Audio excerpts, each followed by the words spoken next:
اعوذ باللہ من الشیطان الرجیم بسم اللہ الرحمن الرحیم الحمدللہ رب العالمین والصلاة والسلام علی سید الانبیاء والمرسلین۔ میں تمام عاشقان مصطفیٰ صلی اللہ علیہ وسلم سے مخاطب ہوں۔ جیسا کہ پوری قوم کے علم میں ہے کہ حکومت پاکستان کے اعلیٰ ذمہ داران نے تحریک لبیک پاکستان کے مرکزی امیر قبلہ امیر المجاہدین رحمۃ اللہ تعالی علیہ کی حیات مبارکہ میں 16 نومبر 2020 کو فرانسیسی سفیر کو ملک بدر کرنے کا ایک معاہدہ کیا۔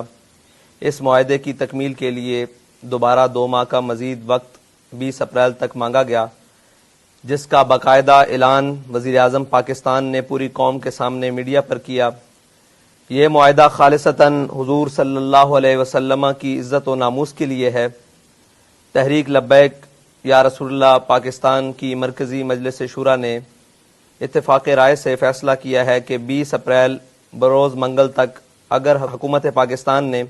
اس معاہدے پر عمل درآمد نہ کیا تو رات 12:01 پر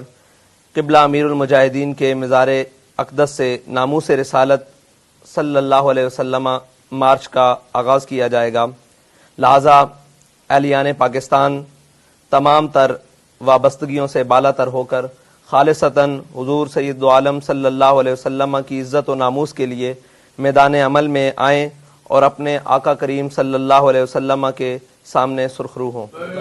لبیک لبیک رسول اللہ، لبیک لبیک لبیک یا رسول اللہ، زندہ آباد زندہ آباد زندہ آباد زندہ